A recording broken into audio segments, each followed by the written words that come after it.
Hey everyone, it's Brittany of BZ Art, and I just got done with my shoulder dragon tutorial video. So if you would like to know how to make the shoulder dragon, you can go watch that now. But I wanted to go over how to turn long skinny pieces inside out, because that is a lot of the shoulder dragon pattern, and it's something that I remember struggling with a lot when I first started sewing. And I remember ripping fabric and getting angry and not really knowing how to do it.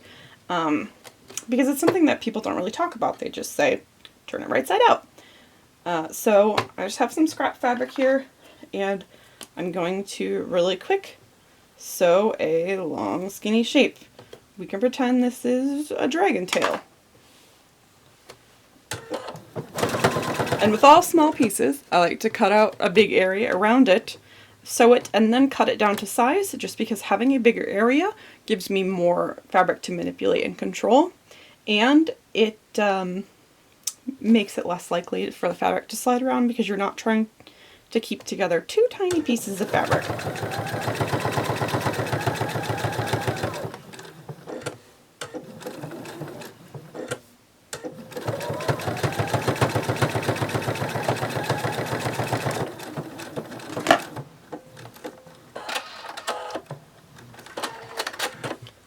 So I'm going to go ahead and cut that out.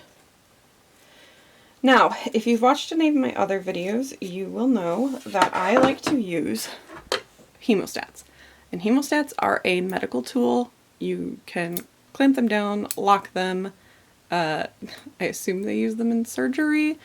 I don't know. I'm not a surgeon. I make stuffed animals for a living, which is, I mean, similar, but these are not alive. So the stakes are lower. Anyway, I use my hemostats a lot. So the way I use hemostats is to insert them into the long skinny thing, open them, much as you can, stuff the end just a little so it can get gripped by them, and once the edge of the fabric is gripped, you just slide it along and turn it right side out. Well, the problem is not everyone owns hemostats, and it's not like you can just kind of pop out to the store and grab yourself a pair of hemostats, although I have seen them at Joann's, and I saw them specifically with the quilting notions tucked into the cotton fabric area. So do keep an eye out there if you would like some, but not everyone has hemostats. But pretty much everyone has a chopstick and a straw. So this is a skinny straw, and when I get skinny straws from fast food, I tend to hang on to them because they work better for this.